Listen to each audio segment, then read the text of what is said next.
بے سکونی کی ایک وجہ یہ بھی ہے کہ انسان اپنی پریشانیوں کا ذکر اللہ کی بجائے نالائق لوگوں سے کرتا ہے۔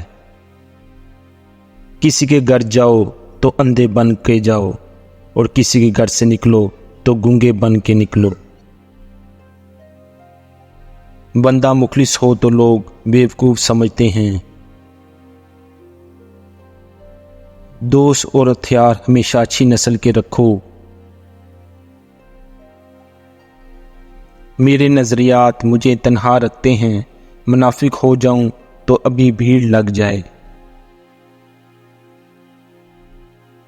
عجیب بات ہے نا، آنسو چھپانے میں ہمیشہ مسکراہٹ کام آتی ہے۔ کیوں نہ بے فکر ہو کر سویا جائے، اب بچا ہی کیا ہے جسے کھویا جائے۔ لوگ مجھے بھی کہہ دیتے ہیں دعا کے لیے، دیکھو خدا نے کس قدر میرے عیب چھپا رکھے ہیں۔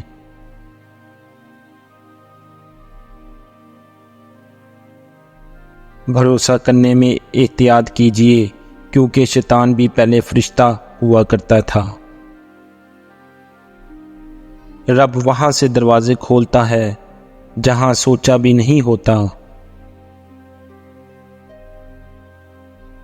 قدرت آپ پر اتنی مہربان تو ضرور ہوتی ہے، جب ساری دنیا آپ سے نفرت کرنا شروع کر دے تو کوئی نہ کوئی ہوتا ہے جو آپ پر جان چھڑکتا ہے۔ تعلق رہے نہ رہے لیکن احترام ضرور رہنا چاہیے، انسان کا بھی اور اس کے راز کا بھی۔ اللہ ساری رات اور سارا دن ہمارے گناہ دیکھتا رہتا ہے، لیکن پھر بھی فرشتوں کے ہاتھ صبح ہمارا رزق بھیج دیتا ہے۔ جس کی جیسی کہانی ہو وہ ویسی سوچ رکھتا ہے، کوئی پرندوں کے لیے بندوق تو کوئی پانی رکھتا ہے۔ عروج کے وقت اوقات میں رہو، کیونکہ زوال پوچھ کر نہیں آتا۔